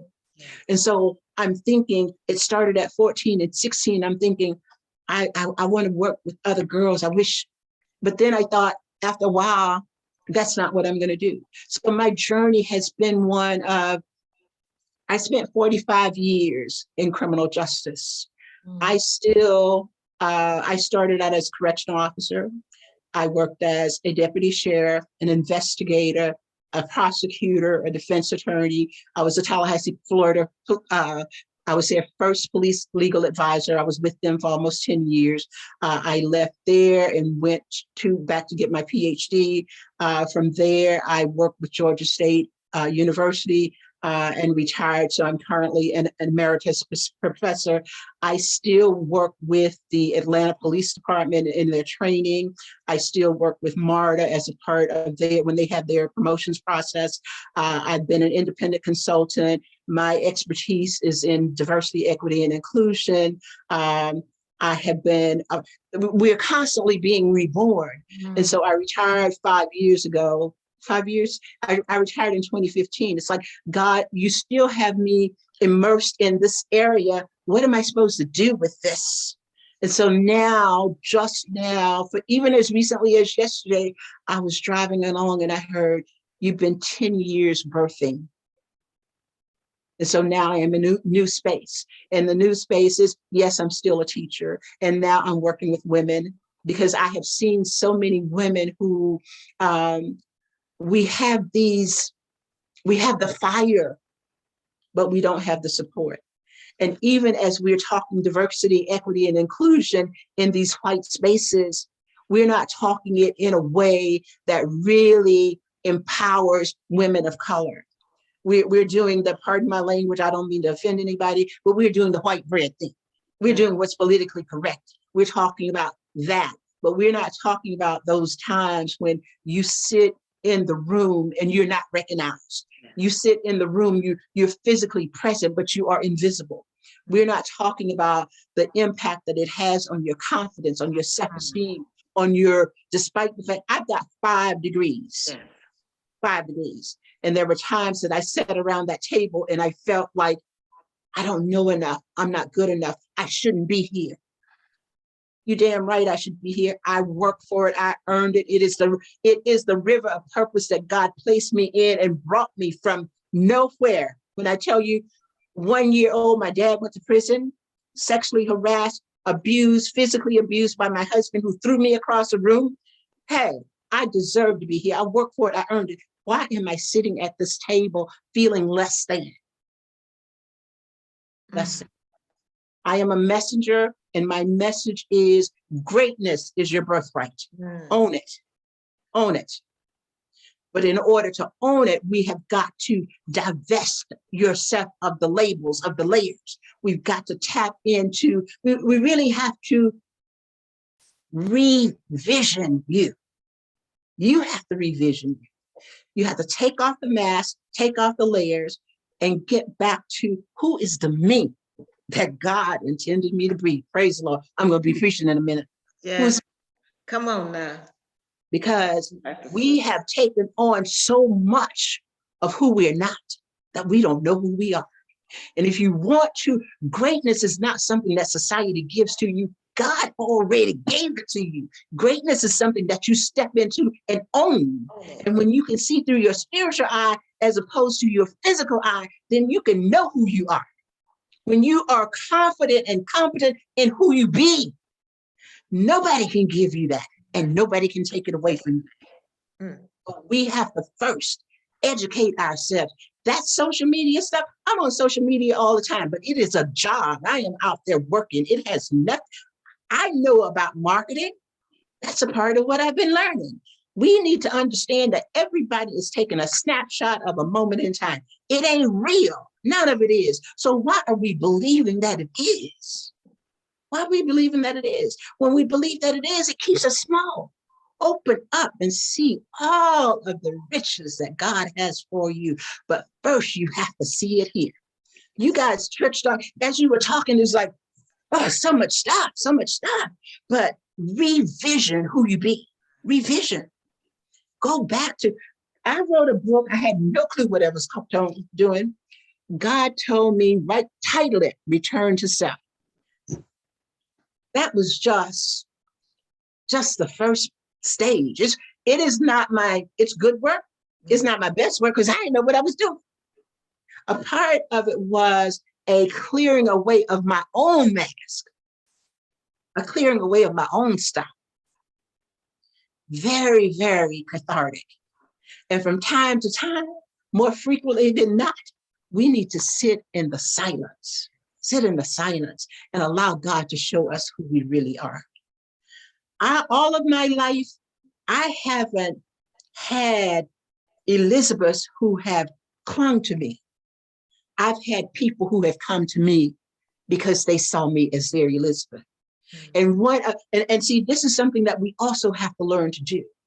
And you were talking about it, Danny, when you were talking about not giving from the cup, giving only from the overflow. I had this conversation with somebody last night. You give not what is in the cup, you give from the overflow. When you give from what is inside of the cup, you're taking the essence of who you are. You're giving away your energy. And when you're drained, Lord God, when you're drained and when you say, I'm tired and I don't want to do it anymore. Yes, you're tired because all of these psychic vampires are sucking the life out of you. Yeah. And you're we not keep giving them straws. and we're not doing what we need to do to replenish ourselves. I'm guilty.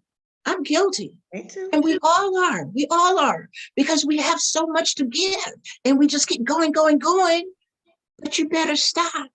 And let me tell you again, I'm mindful of time. But real quick, I'm going to show you some places in my life where I gave, and I didn't connect the dots. But when you fail to connect the dots, there can be some horrific consequences. And so when I took that job as so y'all know, if 71 years old, I drank from the colored water fountain. Yeah. I went in the back door. Mm-hmm. I had the black doctor, the predator, right? Another reason that I could not come forth, one black doctor, one black dentist in town. Who's going to believe me, right? But in terms of health consequences, I'm like a worker bee. I don't know when to stop. High blood pressure, not eating right, diabetes. I ended up having, I don't know, when I smile, I always get it on the camera. This side right here, on my face, that's Bell's palsy. That is a neurological issue because of stress. For my face, I was so disconnected from who I be, so disconnected from my body. In 2004, I come home, I sit on the couch, and my face literally begins to twist. I was so disconnected from who I was in that moment, so busy doing for other people, giving of myself, didn't have it to give.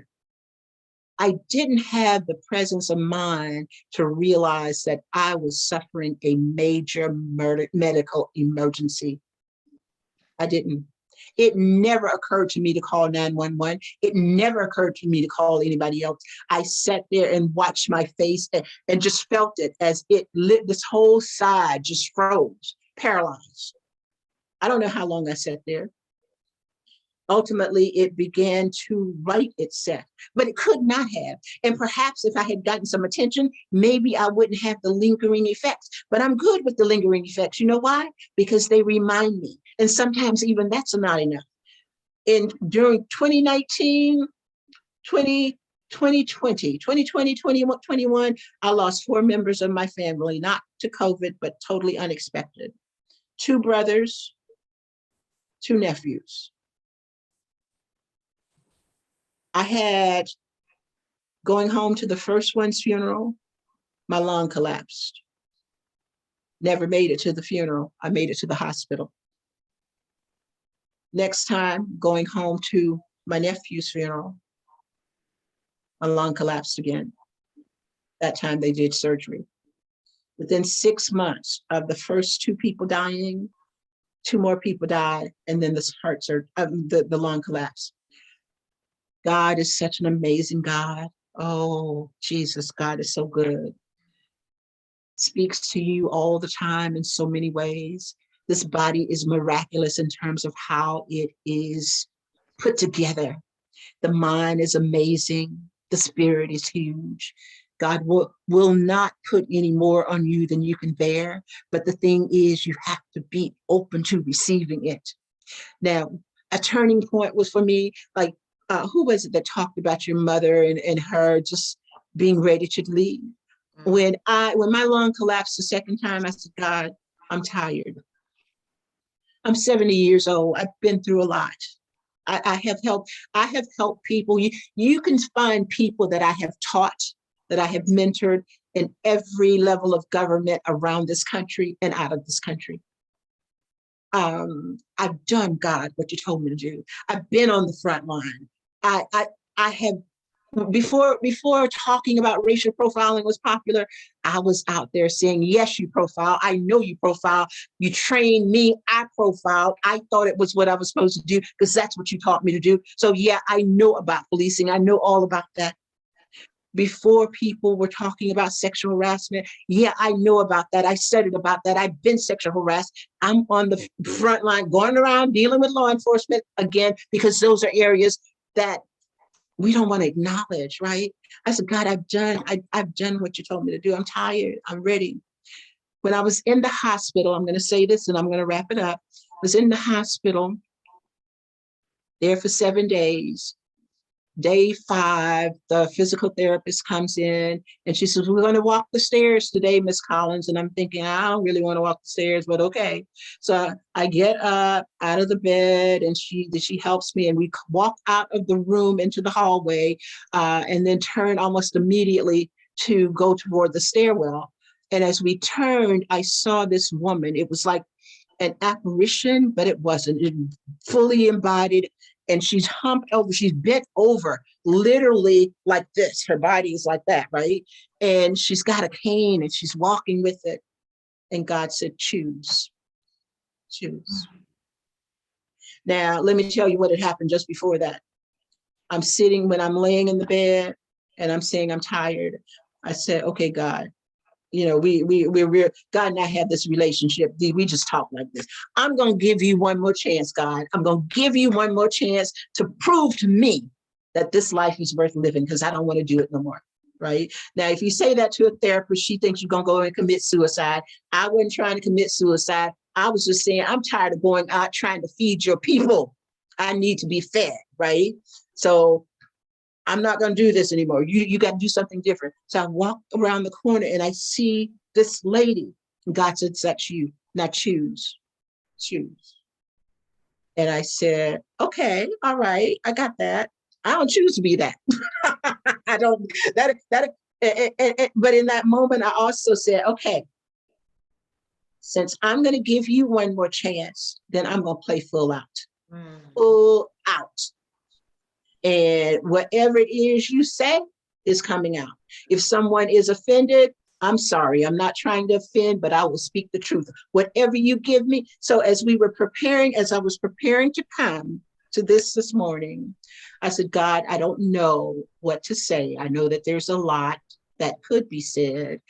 And I'm just going to be real with you. I don't even know if I can relate to these people because I don't know if they can relate to me because I don't know them, right?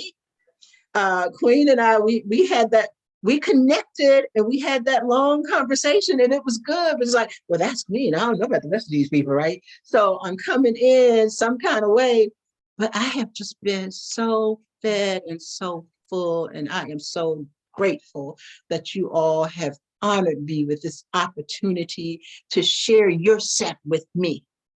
I'll take all of this. I hope I'm leaving something with you, but I will take all of this goodness with me and I'll be back. Thank you so much. Absolutely. Thank you. Yes, Woo. absolutely.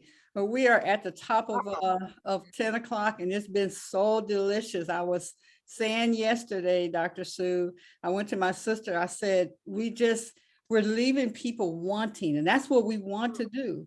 Leave wanting so that everybody comes back. Now, what I want you to do is think about for next week, because we got a couple of days off. And I want you to think about who your Elizabeths are. Who do you know needs to hear what and be involved and feel the presence and get the energy and the knowledge that is coming forth here. Who is that in your life? Your Elizabeth, if you around something that's good, you want them to know about that. Just like we tell people about a good restaurant, girl, you got to go to this restaurant. where they have this, that, the other, and the colors or whatever that thing that has caused you to be excited and regenerate your life in that moment. Who needs to hear that? Now this week, I'm gonna be on it like crazy. This was our pilot week, and I thank you for coming. I told her, said, call your friends, just call some people in so we could go through the process. And if I haven't learned anything else, what I know is God gave me the right people, the right people. In the fullness of time, you are supposed to be here. And Yes. if I had to go through the class to learn and meet Dr. Sue, that is what I had to do. Even if what I have to pay monthly, it's still worth who I met there. And that is in all of our lives. My son used to say, when there was a quote, we didn't make money on events and stuff, he would just get discouraged and stuff. And I said, well, I never looked at anything as a failure. Never. No. It was something that I learned. And that if it was something, it was on me. It was never God. So he would give me, I said, oh no, if everything else was to leave, every person, everything on earth, I have to have my relationship with God intact, because that's who I can go to. That's what I can go to. That's that resource. So I really thank you so much, Dr. Sue. Thank you, Danny. I know you got something to close off with, and if you would say a prayer and close us on off, I'd appreciate it. Oh, praise God. Mhm. I do want to thank Dr. Sue and every woman who shared their essence with us. Oh, Heavenly Father, by all the names that you are known to us, we just give thanks for this right now moment. Yeah. For you said that wherever two or more are gathered, there you will be also. And oh Lord, we know you know how to show up in a mighty, mighty way. We bless this journey that we're on in this right now moment, God, for we don't know what anything is for, but if it's in your name, we know that the least you can be to us is good. So for all that you have done, for all that you do right here and right now, and for all the blessings that are yet to be seen, we say Ashe and Amen. Thank you. Ashe. All right, Ashe. everybody open up Ashe. their voice, their mic, and we can just say love, whatever you want to say. And we are out of here. Thank you. Thank you. Peace and blessing over the weekend. Be safe. Be safe. God bless you all. Ashe. Give and receive. Thank you, everyone. Praise God. Juanita, be praying for you. Thank you. Yes. Thank you. That's You and your powerful, and I mom. appreciate it. Yes, ma'am. And I'm praying for all of us. Yes, yes, All of us. yes. God bless you all. Love you all. Love you too. Dr. Have a Sue, be blessed. Have a beautiful day, ladies. Hallelujah. Happy Friday and enjoy your weekend. Yes. Thanks, you too. Love you all. Thank you so much. You're welcome. Thank you for all you shared, Dr. Sue. We got a lot out of Yes. it, more than we can say. Yes. All right, my loves. Thanks again, sis Queen All Aduni. right. Love Bye-bye. y'all. Peace.